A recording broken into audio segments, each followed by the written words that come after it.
There's a new scam in town, and here's how it works. Whenever you try to buy something online from online vendors and you opt for payment on delivery, you think you are safe, right? Wrong, you can still be scammed. I'm going to use an illustration, so stick with me so that you can get how this scam works. So let's say this is you and this is the scammer. You as a person want to purchase an iPhone 13 Pro Max, so you decide to go to an online platform like Instagram or Gigi. Now, this is a scammer with the aim of scamming people. He has actually listed an ad on Instagram or Gigi. He has listed an iPhone 13 Pro Max on these online platforms.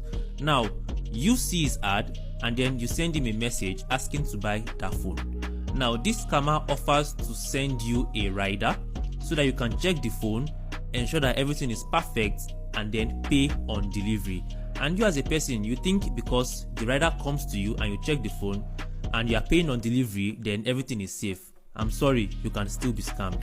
Stick with me. Now, after concluding with the scammer and agreeing that the scammer will send a rider to you, the scammer now goes ahead and checks Instagram for legit Instagram or Gigi vendors. Now, let's say this is the legit seller. Now, the scammer sends a message to this legit guy and tells him that he wants to buy an iPhone 13 Pro Max from him, and then he asks this legit guy to send a rider with the phone to him so that he can check the phone and ensure that everything is fine before paying. This scammer is not going to send his own address to this legit guy. He's actually going to send your own address to this guy. Now, this guy is sending his rider with the phone to you. Now, mind you, you do not know this guy. You only know this scammer, and you've been discussing with this scammer. You sent your address to this scammer, you sent your phone number to this scammer, and this scammer has most likely sent you his own account details. After this legit guy concludes with the scammer, he then sends his rider over to you. Now, the rider gets to you and he shows you the phone. You go through the phone and you confirm that everything is working perfectly, and then you pay the money to the scammer. Can you see where this is going to? Now, after paying the money to the scammer, you tell the rider to call whoever sent him and confirm that they've gotten the payment. Now, because it is this legit guy that sent the rider calls this legit guy and asks him if he has gotten the alert, and this guy says he has not gotten any alert.